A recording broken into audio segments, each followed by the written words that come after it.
I am delighted to introduce today's speaker and assist with the webinar, Managing Tube Feeding Intolerance in the Home. Linda Lord is a nutrition support nurse practitioner at the University of Rochester Medical Center in Rochester, New York. Linda manages adult patients receiving home, parenteral, and enteral nutrition via tube feeding.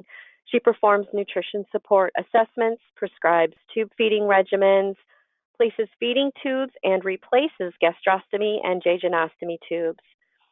Linda works closely with the dietitians and pharmacy and her collaborators, which are a surgeon and a gastroenterologist, to provide comprehensive nutrition care.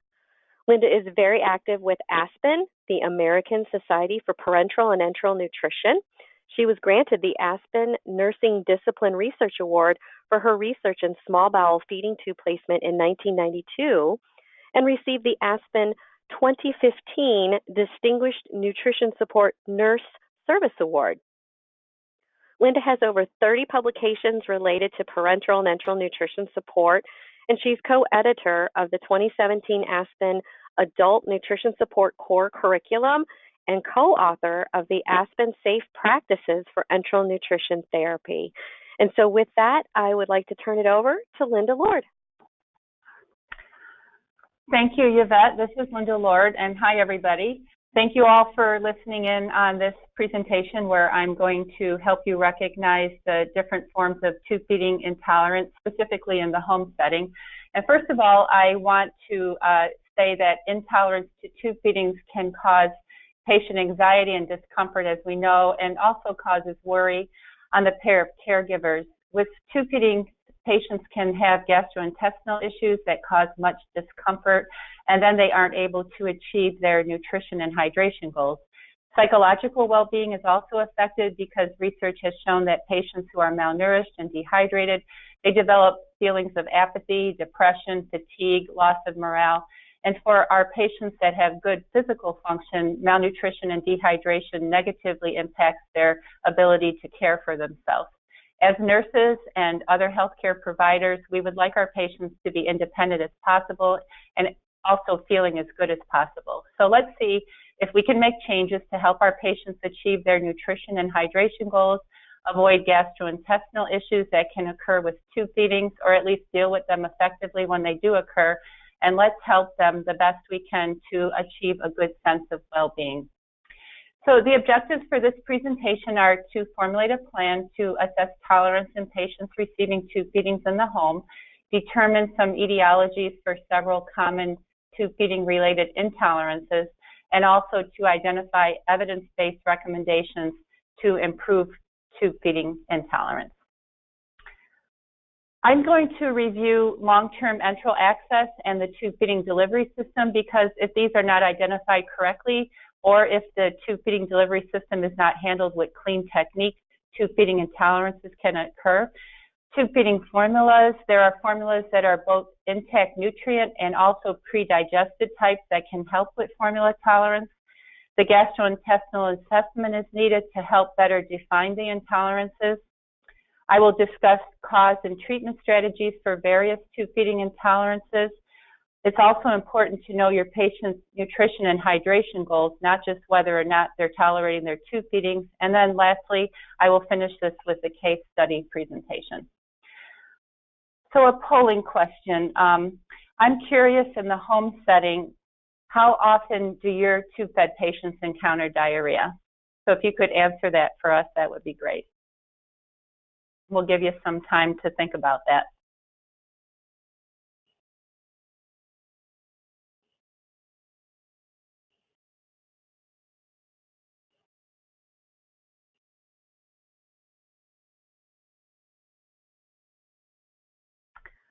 Okay, so it looks like 55% said sometimes and 36% frequently. So that looks like it is quite a problem, and you'll be happy to know that I will be covering diarrhea along with potential causes and treatments. So moving on. One of your initial assessments should be to identify the enteral access device. In the home setting, it's most commonly an isolated G-tube, but it can also be an isolated J-tube. And it can be a transgastric GJ tube or a transgastric J tube. So with the transgastric, it means that the tube enters the stomach. If it's a GJ tube, it'll have 2 exit ports, one in the stomach and one in the small bowel. If it's a transgastric J tube, then it has 1 lumen that enters the stomach and exits in the small bowel. So you can see how it's important to know your access device, because you could have a tube that actually goes in the stomach, but the tip is down in the small bowel. If it has more than 1 lumen, such as with this tube here, you have a jejunal lumen that exits in the small bowel and a gastric lumen that exits in the stomach. It's important to discern which lumen is used for your tube feeding, which one for your water hydration flushes, and then you have to know each medication that's being delivered, which lumen it goes in, because some might go in the gastric and some might go in the small bowel. Next is a review of the tube feeding delivery system. If your patient has a bolus or gravity feeding, you need to identify the volume of formula per feeding, how fast it's being administered, and how many feedings per day. If it's a pump, note the infusion rate and how many hours it's supposed to infuse. It's good to know those things, but you also must be aware of the total formula and water volume ordered per day, because we know our patients get these feedings turned off for various reasons. It could be doctor's appointments, turning them in bed, washing them, and you want to make sure that the patient is actually getting the total formula and water volume that they're supposed to be getting per day. Observe how long the formula is hanging at room temperature. Liquid formulas that with no added water can usually hang in the home setting for up to 8 hours at room temperature. However, formulas that are reconstituted with water shortens their hang time. According to the Aspen Enteral Nutrition Guidelines, formulas that are reconstituted with water or have water added should have sterile water added, and then they can hang up to 4 hours. However, I feel like if you're adding tap water to your formulas, you should not hang them more than 2 hours, because blenderized formulas, which are foods that our patients are blenderizing and putting through the tube, can hang no longer than 2 hours at room temperature. Closed system formulas, they're used a lot in the hospitals and sometimes at home. They usually can hang up to 48 hours at room temperature. You need to see whether top-off is occurring, and this is when formula is being added before the bag is empty. This prolongs the time the formula is at room temperature and greatly can increase the risk of bacterial contamination. So make sure that the bag is empty before a new formula is added to it. And then open containers may be refrigerated up to 48 hours, so just make sure that they're not sitting at room temperature if they're not being used and they're being put in the refrigerator appropriately. Check that a new feeding bag is used every day, and then you want to confirm that clean technique is being used. So this is being sure that the hands are washed before handling, and also a reminder that hands also need to be washed after a dirty procedure like a gastric residual volume check. So if you're doing a gastric residual volume check, the hands need to be washed before you handle the clean delivery system. Formulas nowadays are in brick pack containers or bottles. This minimizes the potential contamination that occurred in the past when most of them were being given with flip top cans. Tube feeding formulas can be categorized as intact formulas or semi-elemental or elemental formulas. The most used tube feeding formula is the intact or polymeric. These formulas contain whole protein as either milk proteins or soy protein, complex carbohydrates, and the fat is as long-chain triglycerides, LCTs. Lactose is removed in these formulas, so no worry about lactose intolerance, and they're used for patients who can digest and absorb nutrients without difficulty. Another formula category is semi-elemental or oligomeric, which are pre-digested. These contain hydrolyzed protein in the form of small peptides, and they can have some individual amino acids. Some of the lipid or fat is in the form of medium-chain triglycerides, and I'm going to talk more about these. These help improve the digestion and absorption of nutrients. There are a few formulas that are called true elemental or monomeric. They're also pre-digested, but they're right down to individual amino acids, and they have a very low fat or lipid content, less than 5% of the calories. So these are used in cases where lipid or fat needs to be eliminated almost completely, as in the case of chylothorax. Either milk or soy proteins are used in most tube-feeding formulas. As far as milk proteins, there's casein and whey. And for example, cow's milk is 80% casein protein, which is the curd portion, and 20% whey protein. So whey protein is made from the liquid remaining after the milk has been curdled and strained. There are 20 amino acids in existence, and 9 of these are essential amino acids. So the essential amino acids are the ones that cannot be synthesized by anything else, and they need to be consumed regularly in the diet. Whey protein compared to casein protein is faster to digest and more palatable, less expensive and easier to mix compared with casein protein. But both casein and whey protein contain all 9 essential amino acids, making them complete protein. Soy protein is a plant-based protein made from the soybean plant. It's one of only the non-animal-based proteins that is complete. It contains all 9 of the essential amino acids. However, adult patients can actually have a soy allergy, and it can also be adult onset where the patient already had previous tolerance to soy but lost that. Signs and symptoms include hives, pruritus, flushing, but can also include abdominal pain, diarrhea, and emesis. In rare cases, a soy allergy can cause a life-threatening anaphylaxis. So some tube-feeding formulas are 100% whey protein, which have several advantages. Whey protein contains high amounts of branched-chain amino acids. Amino acids are the building blocks of proteins, and branched-chain are the ones that are metabolized by muscle. Others are metabolized by the liver. So branched-chain amino acids have been shown to support muscle synthesis for tissue growth and repair.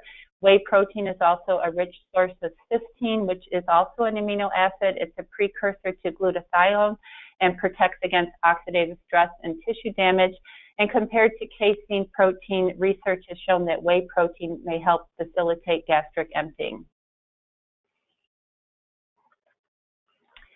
There has been investigations looking at whey's protein effect on glucose control.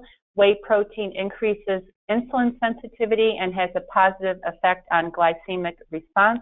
So glycemic response to a meal or a tube feeding is the effect it has on blood glucose levels postprandial, which is after a meal is consumed or after a tube feeding is given. It's normal for blood glucose and insulin levels to rise after giving a meal or tube feeding and then return again to fasting levels over a short period of time. In research investigations, postprandial blood glucose has been shown to decrease with anywhere from 10 to 55 grams of whey protein when given before or with a meal. And like I said, some tube feedings are 100% whey. And this actually is very similar to diabetic medications, so this could possibly delay the need for these medications with patients with hyperglycemia or type 2 diabetes. Peptide proteins are used in semi-elemental or the pre-digested tube feeding formulas. Peptide proteins are bonds of 2 or more amino acids that are linked together, and they're usually made by hydrolysis of proteins. Peptides have been shown to promote better nitrogen absorption, which is protein, and utilization compared to intact protein formulas or free amino acid formulas in specific patient populations. So I have one slide here. I want to talk about fat metabolism with the long-chain triglycerides, which are in your intact nutrient formulas versus the semi-elemental formulas that contain a higher percentage of medium-chain triglycerides. So fat is, well, the metabolism, let's say, of the long-chain triglycerides is a very complex series of events. And I'm going to go through that very quickly.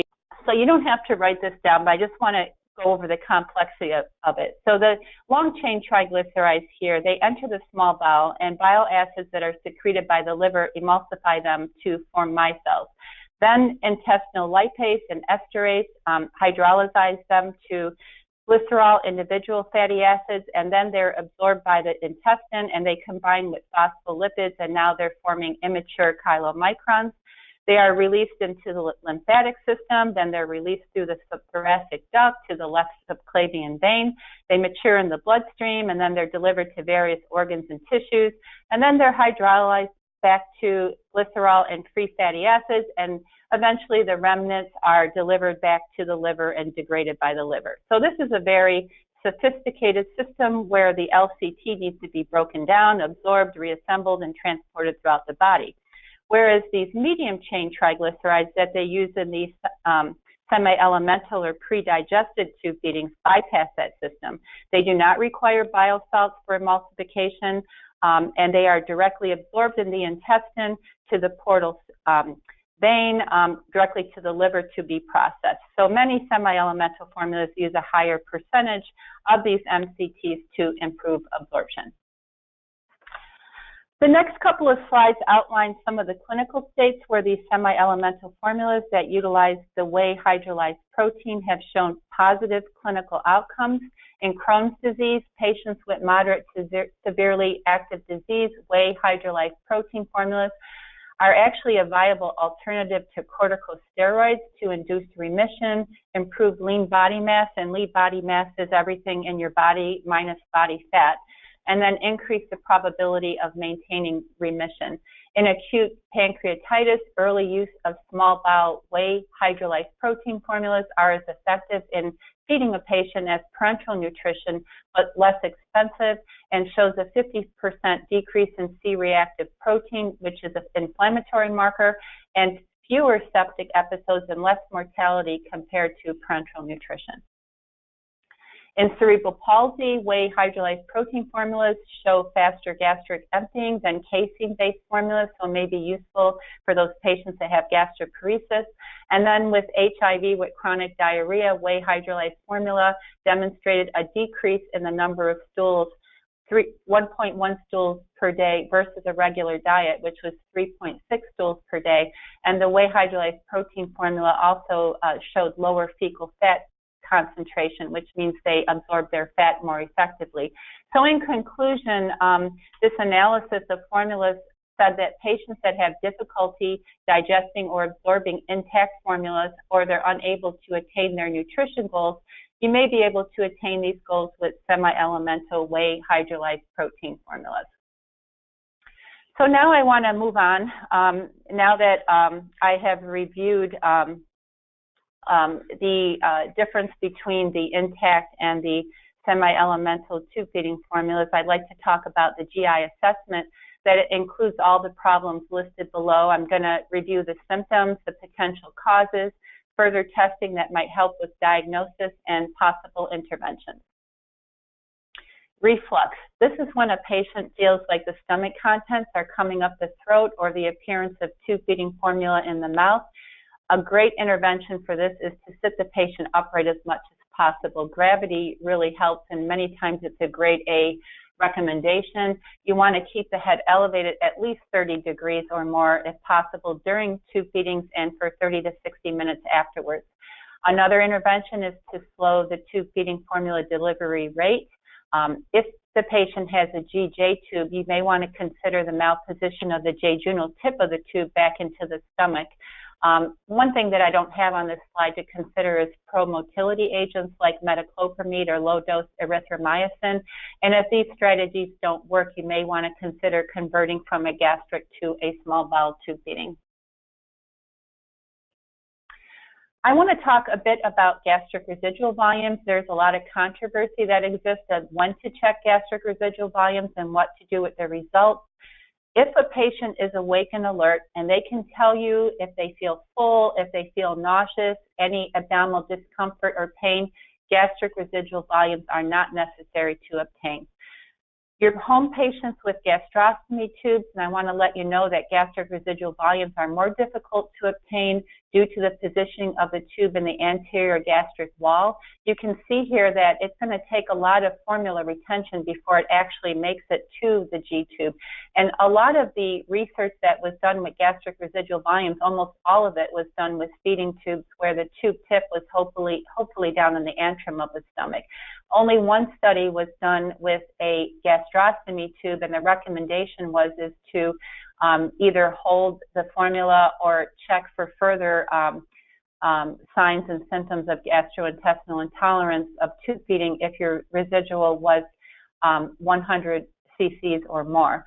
So So the recommendations is for her patients who are not alert, you may check gastric residual volumes every 4 to 6 hours when you first start tube feedings, but if they're under 100 milliliters, you may not need to continue them unless other signs of gastrointestinal intolerance occurs.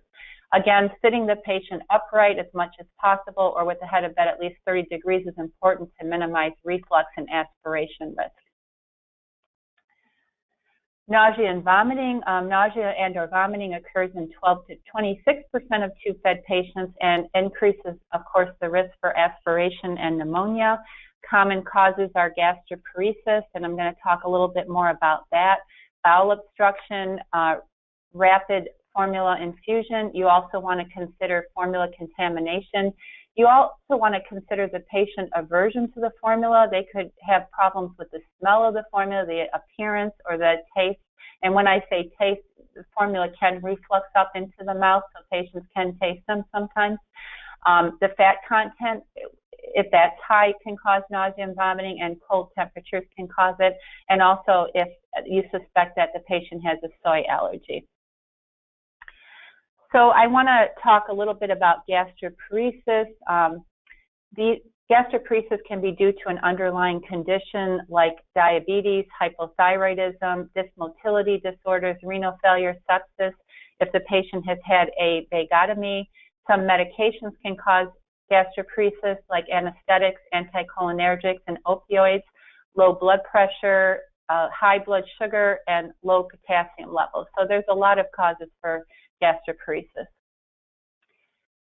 Interventions with nausea and vomiting are first to rule out obstruction. You may want to try slowing your formula infusion rate, check formula handling, making sure clean technique is being used, check patient aversion to formula. If you're finding out that the patient has problems with the taste of it due to reflux or the smell, you may want to consider a flavored formula like a vanilla flavor we've done in the past. If you suspect a soy allergy, try soy-free formula, and also you can use antiemetic medications. If a patient has gastroparesis, which as you know is slow stomach emptying, you may want to look at their medications and have the reduction or discontinuing of opioids and anticholinergics. Look at their lab work. If they have a low potassium, make sure that that's being repleted. Better blood sugar control will help with this. You may want to consider looking at the thyroid hormones and correct hypothyroidism. Make sure that the formula and the water flushes are room temperature, not too cold. Consider a lower fat formula. Consider promotility agents, like I mentioned earlier, metoclopramide or low-dose erythromycin. And if all these fail, again, you may want to consider a small bowel tube feeding. Abdominal distension is done by detection by visual inspection and palpation, and also can just be a patient report. They can know whether they're more distended than normal. And causes of this are GI ileus obstruction, which can be from adhesions from previous surgeries, tumors, or obstipation, inflammation, ascites, and gas. For the most part, you would have to report increased abdominal distension to the provider. They may need to get an abdominal film or CAT scan. If gas is suspected, you can try lowering the fiber load, like a lower fiber formula, and you can also try simethicone. Maldigestion. Maldigestion is defined as impaired breakdown of intact macronutrients. And macronutrients are protein, carbohydrate, and fat. And they're not being able to be broken down into absorbable forms. So screening for this is stool elastase, fecal fat study, sweat test. Patients at high risk for maldigestion are things to do with the pancreas, like acute or chronic pancreatitis, pancreatectomy, pancreatic cancer, partial total gastrectomy, gastric bypass, duodenectomy, and then diseases like cystic fibrosis, celiac disease, and Crohn's disease. Symptoms of maldigestion include diarrhea, bloating, weight loss, abdominal pain, greasy stools. So many times pancreatic enzymes are ordered, but for your patients that have tube feedings, in lieu of pancreatic enzymes, you can actually use a semi-elemental tube feeding formula. Either of these may be started when there's high clinical suspicion of exocrine pancreatic insufficiency. Sometimes these things are started even before diagnostic studies are done, just to see if it'll help. A diagnosis of exocrine pancreatic insufficiency may be accepted after a trial of pancreatic enzymes, or for your tube-fed patients, the semi-elemental formula results in improvement in symptoms. Nutritional markers like albumin, prealbumin, or body weight. I also want to mention that there is a manufactured pancreatic enzyme cartridge available that can be attached to tube being delivered by a pump, and they're useful for lower rate pump tube feedings. Malabsorption has its own definition. This is defective mucosal uptake of and transport of nutrients in the small bowel, and this can be anything from your intact nutrients like protein, carbohydrate, and fat, or electrolytes, vitamins, minerals, trace elements. And there could be malabsorption of water when you're missing a large portion of your large bowel. Some of the symptoms of this are weight loss or the inability to gain weight. Patients may have diarrhea or frothy, odoriferous stools that float on water, which is more specific to fat malabsorption. Low plasma protein levels are your albumins and prealbumins, and I want to talk a little bit about those two. So as your albumin is included in your CMP, and albumin is a slow-changing protein. It's synthesized in 3 to 4 weeks by the liver, but it also has a half-life of 3 to 4 weeks, whereas prealbumin is a separate test, and it's a quick-changing plasma protein. It's synthesized in 2 to 3 days by the liver, and it has a half-life of 2 to 3 days. However, both of these proteins drop in inflammatory and infectious states. They actually are converted to acute phase proteins, so they're not indicative of nutritional state under those conditions. So causes of malabsorption are many. There's inflammatory bowel disease, SIBO, and that's small intestine bacterial overgrowth, and I'm going to talk about that more in a moment. Lactose malabsorption, celiac disease, which is a gluten-sensitive enteropathy, protein-losing enteropathy, radiation enteritis, short bowel syndrome, and so on. Screening, there's a whole bunch of different screening tests for malabsorption, which you can read there. So the SIBO, small intestine bacterial overgrowth, this is when the types of bacteria normally found in the large intestine now become present in the small intestine. So there's multiple factors in our bodies to prevent the growth of the pathogenic bacteria in the small intestine. So this is gastric acid, bile acids, pancreatic enzymes. If you have good intestinal peristalsis, the ileocecal valve is between the large and small intestine to prevent this, and the immune system of the intestine. So any clinical situation that disrupts any of these can allow pathogenic bacteria to proliferate in the small intestine. So causes of SIBO are intestinal stasis or dysmotility, the removal of the ileocecal valve, very low acid states like after gastric resection, pancreatic insufficiency, or chronic pancreatitis.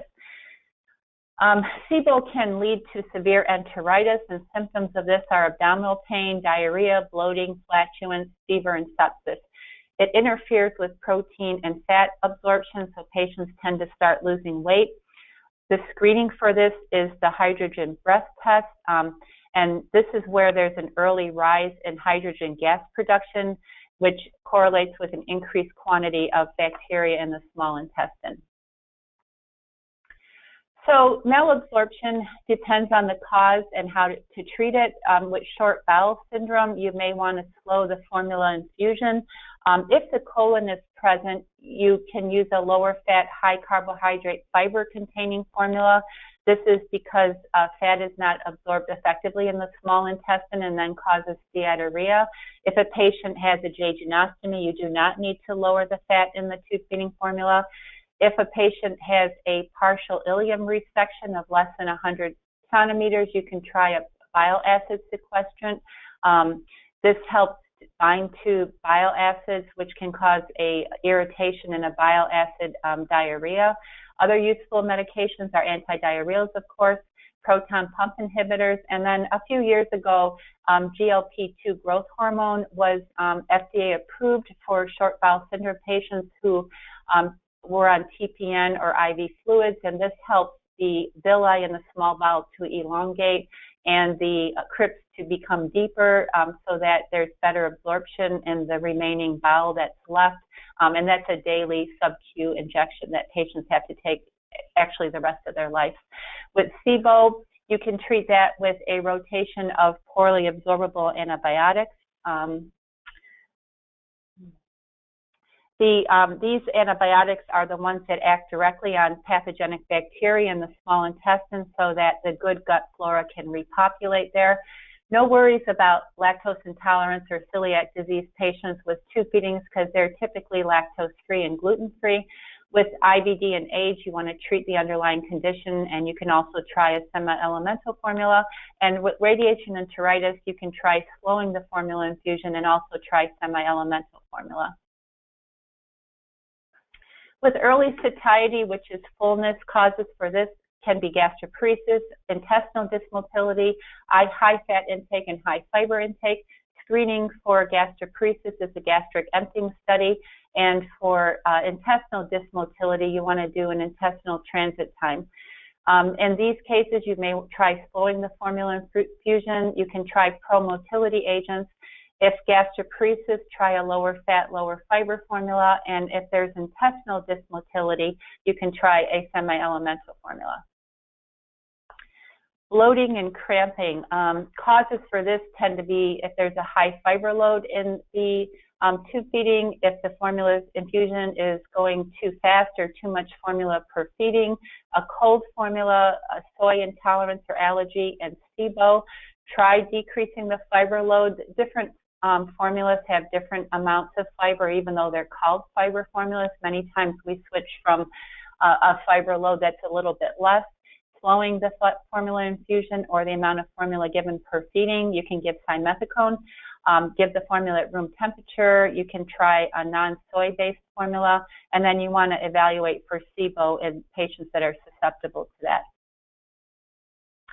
Okay, so we finally got to diarrhea. So incidence of diarrhea varies, could be anywhere from 2% all the way up to 95%, and this is due to varying definitions.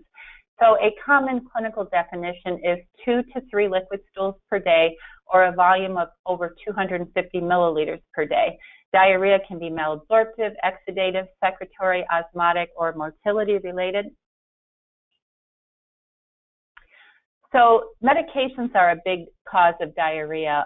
Sorbitol-based liquid medications can cause it. High osmolality liquid meds, especially if they're being given in the small bowel, antibiotics, stool softeners, laxatives, pro-motility agents, chemotherapy, antacids that contain magnesium, and glucose-lowering agents. Disease states can cause diarrhea like the SIBO, radiation enteritis, inflammatory bowel disease, graft versus host disease. Pathogens, C. difficile is one that we know of a lot, bacterial, viral, and protozoal pathogens. Tube feedings can also cause diarrhea if you're giving a high osmolality formula or bolus feedings in the small bowel.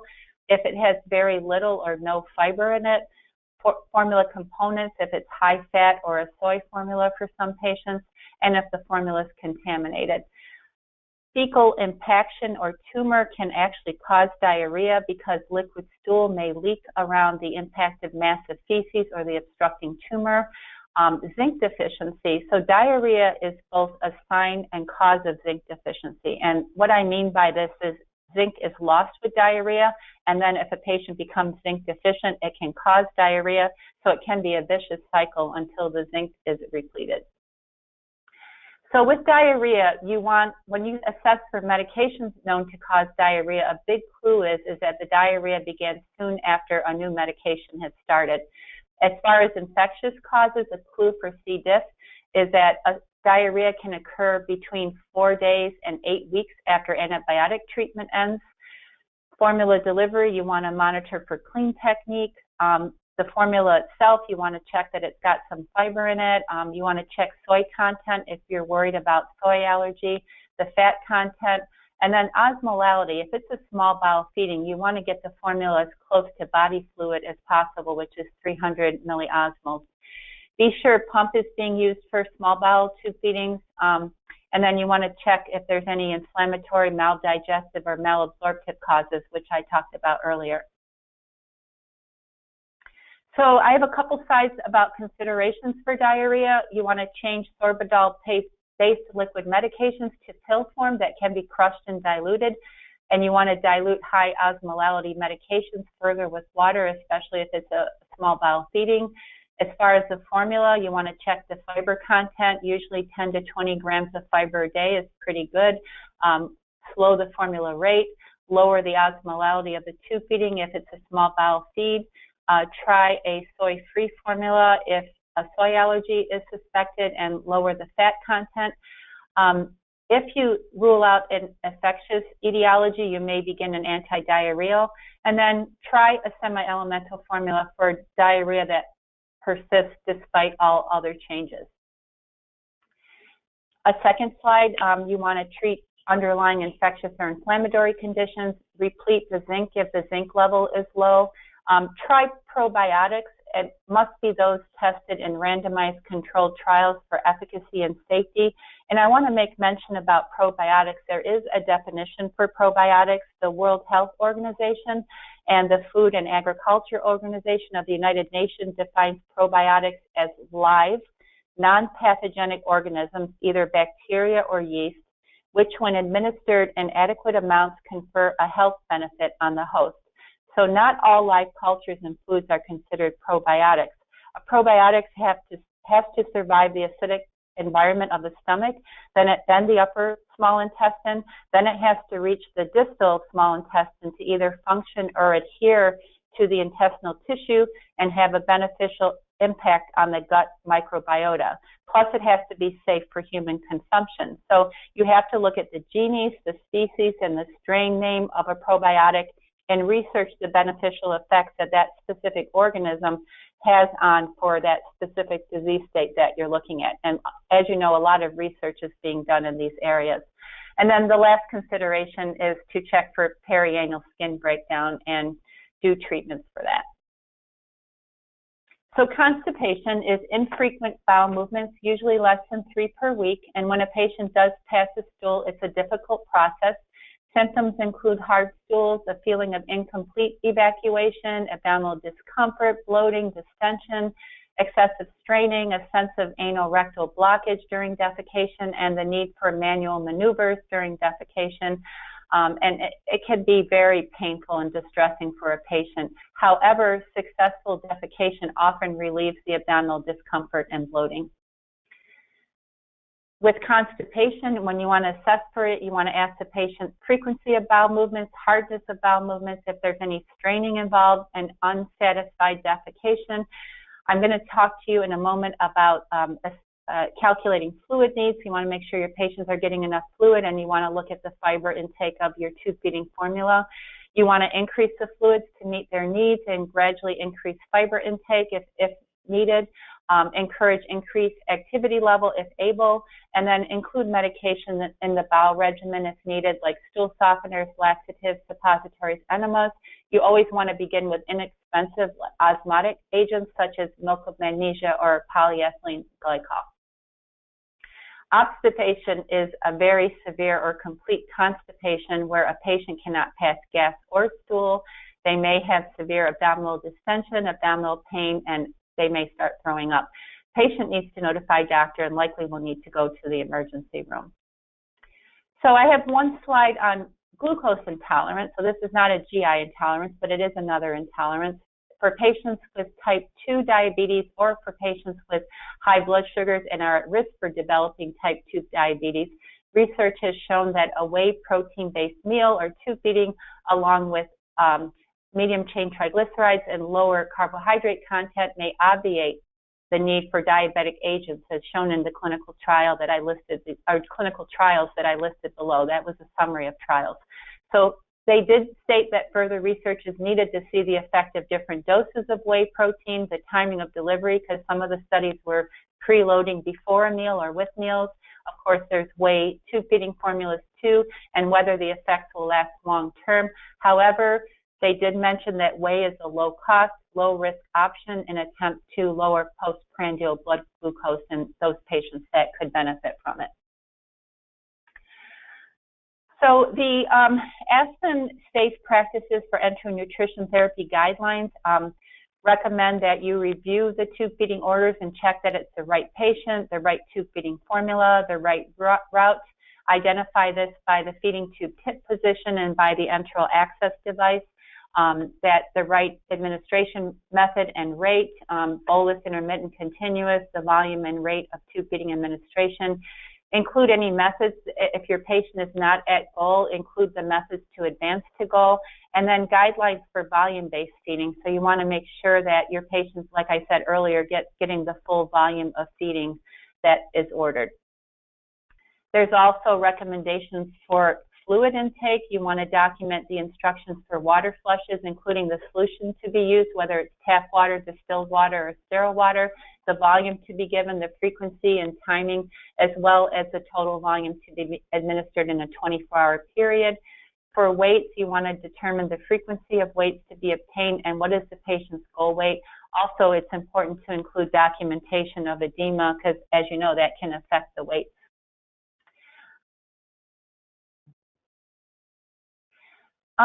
So the Aspen core curriculum that was just updated, their third edition in 2017, recommends that fluid calculations use a patient's weight and age and clinical status to determine fluid needs.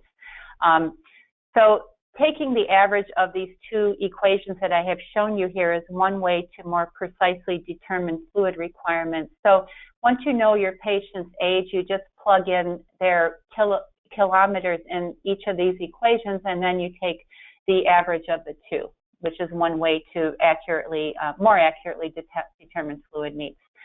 So calculating fluid requirements. So when you decide how much fluid a patient needs, you're going to begin with the water volume and the tube feeding. So there's different concentrations of tube feedings, and so depending on the concentration, it tells you how much of that formula is actually water. So you're going to give part of your fluid intake that way, and then any additional fluid that the patient needs above that should be given as water flushes. And these are usually be given before and after tube feedings and then with medication delivery. Now, you also may need to add any additional water for other losses that the patient may have, like loose stools, drains, fistulas. If they have a G-tube to drainage, patients who can't swallow are drooling, and so that needs to be replaced. That can be usually about 800 cc's a day, and then paracentesis losses. So since our patients get their tube feedings turned off, sometimes for intolerances or doctor's visits, like I said, or for bathing, it's going to be crucial that you monitor patients very closely for dehydration. Two of the best ways to do this is to look at the urine if it's dark amber or low volume, and also a dry tongue is a good way. Thirst can be one way, but in the elderly population, they don't really have a good sensitivity for thirst. Low blood pressure, of course. Leg cramps are actually more of a sign of dehydration than they are a sign of electrolyte disturbances. Lightheadedness, and if your patient's falling a lot. Okay, so I wanted to end this all with a case study presentation, and I have a couple polling questions afterwards. So you have a 60-year-old man who is discharged home with a G-tube, not eating or drinking, height 5'8", weight is 145 pounds, but he wants to weigh 160. Your tube feeding order is 1.5 calorie per cc product. It's intact protein, and it does contain a good amount of fiber. They're getting 2 cartons 3 times a day over 30 minutes. The tube feeding formula we've calculated contains 1,125 milliliters of water, and he's ordered 50 cc water flush before and after tube feeding, so that's 3 times a day. That's another 300 milliliters. So total fluid intake you calculate as being 1,425. Now you took those 2 equations that I gave you and you calculated out by the average of the 2 that he needs 1,950. So there's quite a difference between what the equation shows and what the patient is actually getting. So polling question number 1. After confirming that the patient is receiving the tube feeding and water flushes as ordered, what would be your next best intervention? So since they're getting what's ordered, no further intervention is needed. You calculated they needed more fluid, so you're going to call the doctor right away to increase the water flushes. Or the third thing is, are you going to assess for dehydration and then call the provider, let them know your fluid calculations and see whether they want to increase the water flushes? Okay, so 85% of you said to assess for dehydration and then call the provider, and I agree with you. You can do your cookie cutter calculations about fluid, but then it's always going to be important also to examine the patient and make sure that they correlate with each other. And it gives much more useful information to the provider to make their changes in the orders. So moving on to the second polling question. So your patient has been having 3 to 4 liquid stools a day. Water flushes have been increased to better meet their fluid needs. There's no risk for pathogens. Medications are not associated with diarrhea. Your patient's using clean technique. The tube feeding rate now has been decreased so that because of the diarrhea, and an anti-diarrheal agent has been begun, but it's not effective. And your patient's not gaining weight. What could be like another next intervention? So you've got 4 choices here. Do you want to increase the fiber amount further? They're already getting fiber. Do you want to begin total parental nutrition? Do you want to try a semi-elemental formula? Or because they're having loose stools, do you want to decrease their free water intake? Okay, so 83% of you said to try a semi-elemental formula, and I agree. I see 17% said increase fiber, but I just want to make it clear that they were getting adequate fiber. So most likely, more fiber is not going to help and may even cause some bloating and intolerance to the extra fiber. So yes, I do believe trying a semi-elemental formula would be a good idea in lieu of beginning total parental nutrition. So with the information I've provided here, evidence-based nurse-driven protocols can be developed to standardize interventions for tube feeding intolerances in the home. Goals would be to help patients receive adequate nutrition and hydration while minimizing gastrointestinal and other intolerances. Thank you so much for your attention and also for your ongoing care that you provide for your home patients. I look forward to any questions or comments you may have next. Okay, thank you so much, Linda. A very informative presentation, a lot of great information being shared. We do have a couple questions that I've received so far, so I'll kick it off with our first question, which is, if gastric residual volume is not checked at home for tolerance, what other markers do we teach the family or recommend to the family to observe? Yeah, that's a good question. So what I would tell the family is to look for any formula in, like I said, reflux in the mouth, or if the patient's throwing up, of course. You want to make sure that they're having regular bowel movements is very important. You want to check their abdomen, make sure there's no increased distension of the abdomen. And what I've actually found out with many of the patients I've had in my clinic is that the families are very good at telling when their patients are uncomfortable. Sometimes it's just from grimaces or groaning, and they can sort of tell when the patient's uncomfortable that way. So those are the things that I would say in lieu of checking for gastric residual volume. Okay, thank you.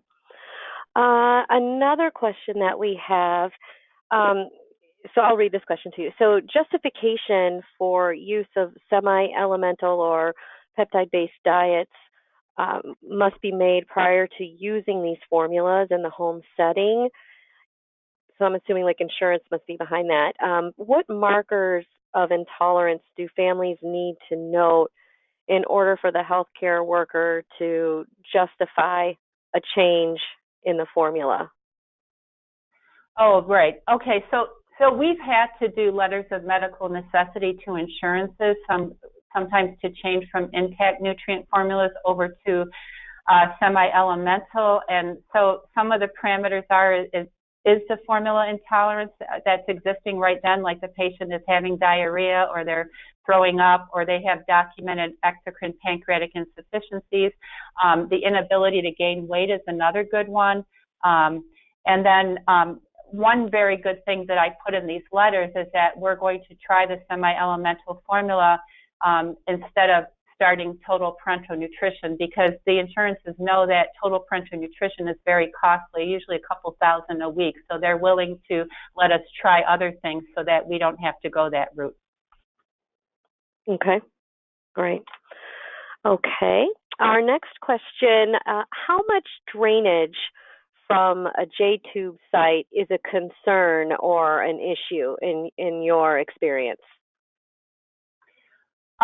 Around the site, I always tell patients that a little bit of drainage is okay. You know, you're going to see a little bit. Sometimes you have the split gauze dressing on there, and there'll be like a little parameter of drainage. But if the whole dressing is soaked, no, that's way too much. So that's, I guess that's the best way to answer it. If a dressing like let's say a 4x4 dressing can capture just a little bit around the edge, that's okay. But if it's starting to soak the whole dressing, that's definitely way too much.